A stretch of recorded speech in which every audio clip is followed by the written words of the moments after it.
Are y'all ready to march? Yeah! I want to make sure this is peaceful on all ends. I'm not just talking about police brutality. I'm talking about how the hell do we get out of this cycle of needing other groups to be successful. My name is Jalia West, and I am a resident of Waterbury.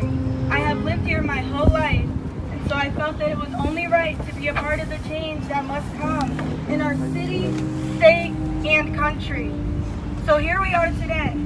Thank you to those of you that came out. As we know, representation happens in numbers. After the protest, everyone's, how do we make changes on this? I want you to talk about this. Can you address it? It got to a point where it's so overwhelming and you cannot focus on every issue. It becomes heavy on the people that do focus on things because people want you to save the world. It can't be one person. You can't be, yeah, I support what this person's saying, but not investing and volunteering or figuring out what you can do individually. Once one person changes something and it keeps on almost like a domino effect, everyone does what they have to do, yeah, we'll make a change. Everybody please take a moment of silence.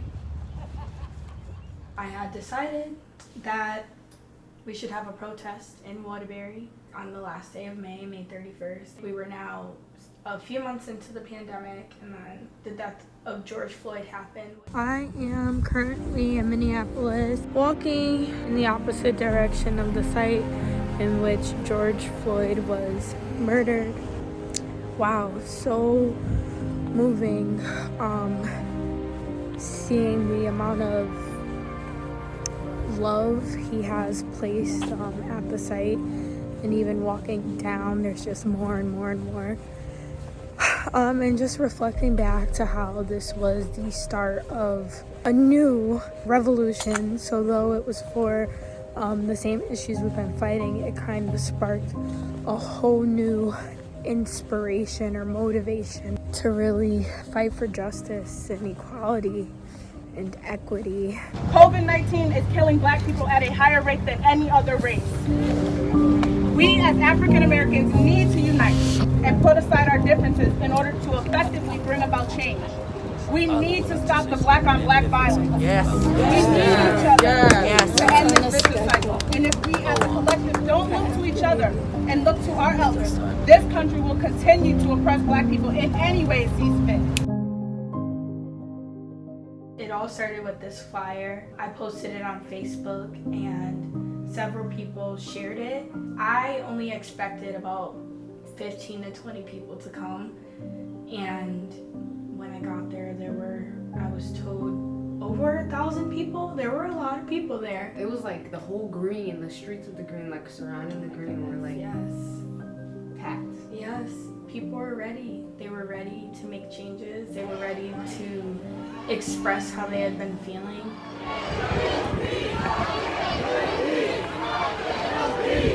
I knew off rip that I just did not want this to result in any kind of violence where anyone gets hurt, regardless of where they stand in the situation. I was doing Facebook Lives to kind of prepare everyone for how to protest safely and peacefully. I want to make sure that everyone's taking care of themselves. Take breaks from social media.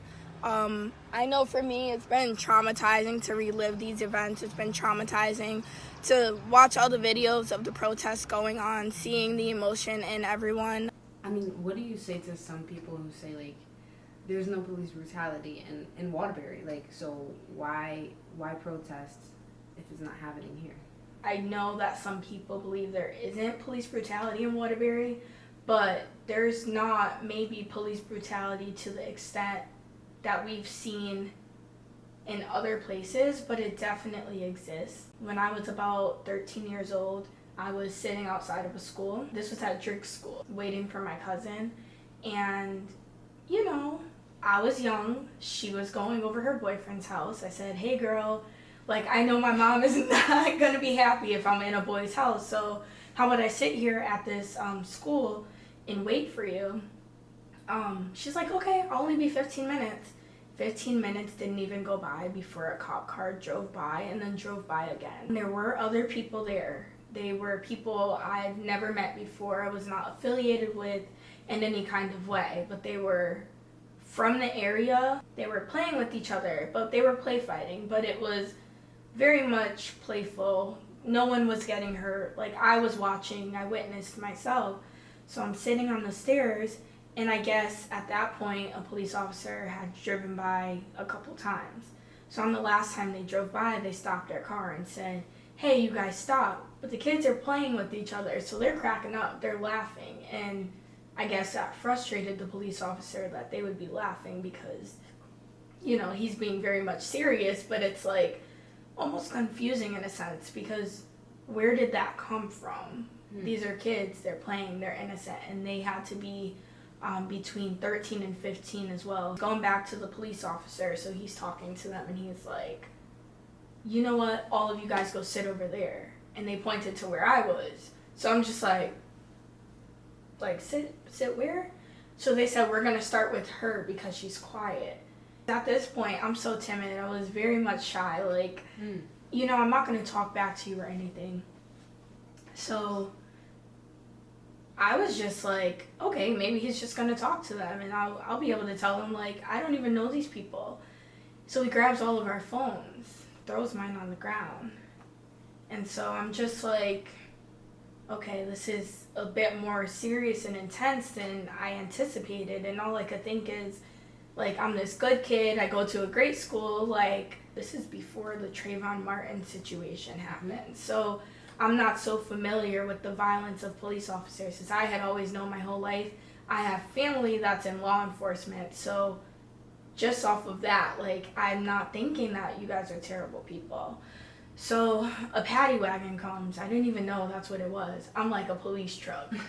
Now I know, it's a paddy wagon. A paddy wagon comes. Before I get into the back of this paddy wagon, I'm like, hey, like, I don't know them. Like, am I okay to go? Like, I don't know them. I'm waiting here for my cousin. And they're like, guilty by association. And I'm like, here I am thinking, I didn't even say 2 words to these people before we were in the back of a paddy wagon together. And here I am getting arrested at such a young age. And then they put us in the cell, and I'm just like, I think I'm in shock. I'm just like, you turned my phone off. All I could think of is my mom. Like, I'm not even thinking like, oh yeah, she thinks I'm missing, or we never got offered a phone call. Our rights were not read. They weren't read. So we go and get our mugshots. This is ridiculous. We go and get those mugshots, and then they're like, the lady taking the pictures, who was also a police officer, she's like, "Oh, like, you seem like such a sweet girl." I'm like, I'm so shy. I'm like, she's like, "Yeah, you just got the wrong officer." And that's something that has resonated in my mind when I do think of that situation or have to explain it for some reason. That sits in my mind, her saying, "You got the wrong officer." These are the same people that are supposed to protect us, and you're telling me I got, theoretically, a bad officer. My mom didn't know that I was arrested, obviously. I never got to call her, and they never notified her. My mom found out I was missing because she called into the police station and said my daughter's missing. And when I tell you, when I finally did get home, on Facebook, there were posts like, "My cousin's missing," like, "Where's Jalia?" But you can't tell me that at that age, I didn't make the right decision, not going to a boy's house as a young lady, and instead sitting down at a school. So all of that was followed by having to go to court. And me sitting down, I mean, you obviously see me before this video starts. I'm a giggly person. I'm very, like, okay. Well, I'm smiling when I talk. And so the prosecutor says to my mom or whatever, well, we think she's guilty because why is she smiling? Why is she laughing? And if anyone knew what kind of kid I was, you know, I'm just I was a really good kid. And that moment took my innocence for sure. So going back to the initial question, when people say there's no police brutality in Waterbury, I hate to go to that, but Brutal is creating trauma in a 13-year-old kid for taking them to jail for no reason. And brutality also is kicking people's faces in when you're arresting them. Because even though they didn't die, there's a possibility that you can cause trauma to their brain, to their body. You could have killed them. Was the speech like just something that just happened naturally? Did you feel like you had to say something to the public?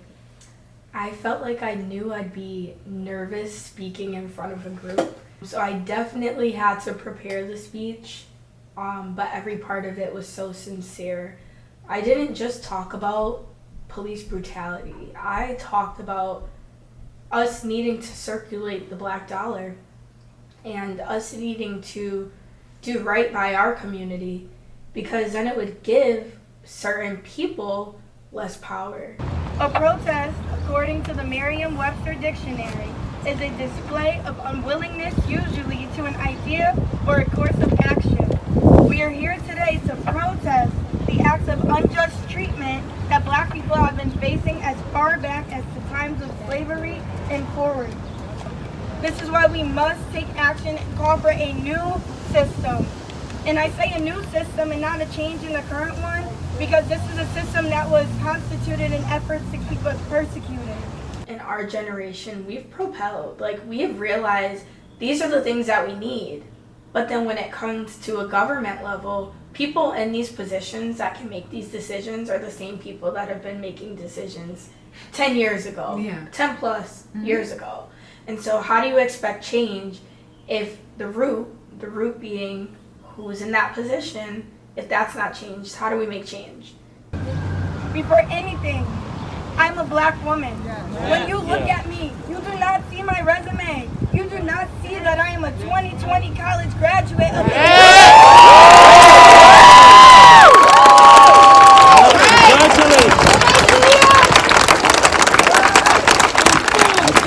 That's it. that I have contributed to the community through service and leadership. Yes, that's right. You only see that I am a black woman.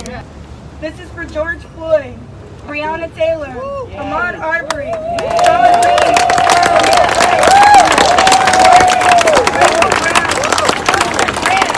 Eric Garner, Monica Castillo. This is for Walter Scott, Terrence Crutcher, and CT's own Doe. Yes. And many others that were murdered at the hands of law enforcement in the system of institutionalized racism. Those recorded on video and those that are not. Dr. Martin Luther King Jr. famously said, "Injustice anywhere is a threat to justice everywhere." In preparing for the protest, I remember going through like this whole spiritual awakening. And it happened too with my nursing exam, where I prayed and I just had to have moments of zen to figure out, how do I deliver this, to address this, like seeing everything going on in the media. I ended up speaking to the chief of police at some point, and he's like, great, like, I think it's a great idea. And I'm like, thank you. You know, like, I didn't expect that feedback. It's funny, my dad always said a closed mouth doesn't get fed. Had I assumed that this person, this is why bias across all boards is just unacceptable. If I assumed this person would not extend a welcoming to what it is that I'm trying to do, I would have never done it. It's amazing what she's doing. Yeah, absolutely. Go, Jalia! Yeah, Miss West! That's right. Listen, we stand with you against police brutality. The Waterbury Police Department supports its community. Yeah. Thank you! I was getting nasty messages about how I'm a coon because I decided to not be angry with our police department. Because I know the real behind it. I know that when I said I wanted this on the green, that this was extended. I know that I was having conversations with the chief of police to make sure this can stay peaceful on both ends. There was someone there that was pulling me like, no, like, we need to go where these people are. I have no idea who this person is. And then later down the line, it's described as this person was a hijacker from a whole other city. They're not from Waterbury. Now when I'm talking, I'm addressing the Black community, and I'm very much addressing Waterbury as a whole. I'm like, okay, everyone like hold. Now my voice is only so loud without a microphone. I know I'm a cheerleader, or been a cheerleader my whole life, but my voice is only but so loud. And it just got to a point where like, no one was listening. I'm like, everyone take a knee. Like, everybody, like, let's relax. They're like, no, we're gonna go march up to the police station. And I'm like, everything has been so great. I feel like we were emotionally connected as a community. Like, guys, like, you know, so then I run on top at the police station. I know, you know, there's like the stairs and then that little platform. And I'm like, guys, like, I don't know what I was saying, but I was getting so overwhelmed because I'm like, we went from having this strong moment of empowerment, and then everyone wants to go and do almost, it seemed like what we've seen on social media. You guys want to get on the highway. And as a nurse, for me, that was a no. Mm-hmm. What if an ambulance needed to drive through there? What if someone thought that hopping on the highway was going to get them to the hospital faster? What if? I just think of all these what ifs. Everybody's everywhere. I mean, it was like, It was crazy. You got people on the green, you got people downtown on the street, people on the highway. The mayor says something along the lines of, well, I have to say, this was probably the greatest protest I've seen here until everyone went on the highway. And I said, no, this is still the greatest protest you've seen, because what took place afterwards had nothing to do with what I had set out to do, which was have a peaceful protest and educate people on what we can do. Other than asking a group, can they stop doing this to us? This is what we can do to build up our community. And when he said that, it was so hurtful, because it's like the feelings I went through before this protest happened, the anxieties that I had, the doubts I had, I almost didn't show up that morning. Black Lives Matter! Black Lives Matter! Black Lives Matter! Black Lives Matter! Black Lives Matter! I cried at the protest, and it wasn't because I was feeling weak. You okay? You crying? It's okay. It's okay. You made this happen. I was crying because it was so overwhelming to look around and see how many people are seriously ready to generate change, to be a part of change, to support this suffering community. It was so amazing to see, and I looked around, and with the expectation of 15 people showing up, having that surpassed by times 100, I just was overcome with emotion. And it was definitely an indescribable feeling. I still think to this day, I cannot put in words what I was feeling in that moment. Do I know I'm not a coon? Of course. Do I know that I had great intentions? Of course. At the time of the protest, I'm like, I'm studying for my NCLEX. That is the hardest, like any nurse will tell you, that's one of the hardest things they have to do.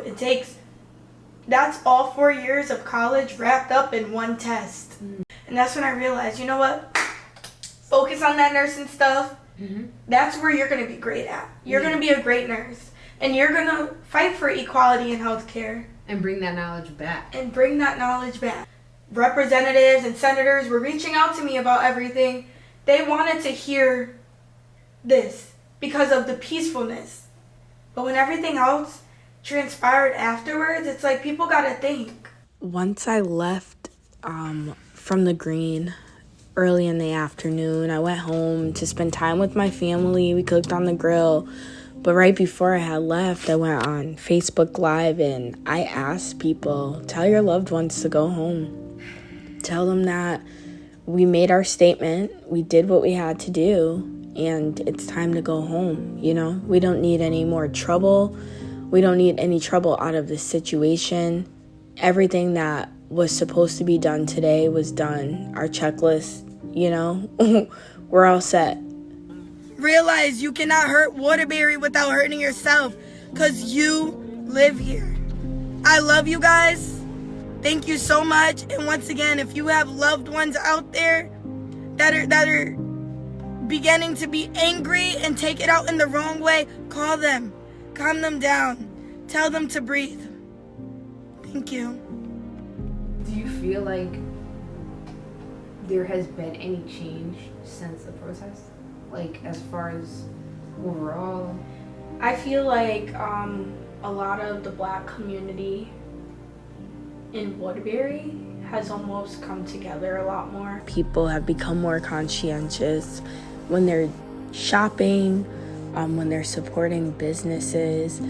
For me, here in Waterbury, I've seen so many more Black-owned businesses flourish, and I think that's probably across the board. After George Floyd's death in 2020, when we as a people had enough, we started to consume better. I also think that people are now realizing they're hyper aware of injustices, not just when it comes to law, but when it comes to health, being in the hospital, how they're being treated, or their loved ones, or people in general. When it comes to schools and what's being taught, all of that stuff has definitely become more of a focus for people. Some great businesses to support. Central Square just opened, and I think that's just, for years to come, it's going to be such a great thing for downtown. We've got Divine Health, which obviously is great for literally your health. I mean, you go in there, you see these different ingredients of what's good for your body. Like, people are being educated while they're consuming. We've got the Hub, which has been around. The leaders that have been active in the community now have a bigger platform. They have a louder voice. So I definitely think that after 2020, the series of protests that happened across the nation, they've definitely had an impact for the right reasons in the U.S. and in here and in Waterbury.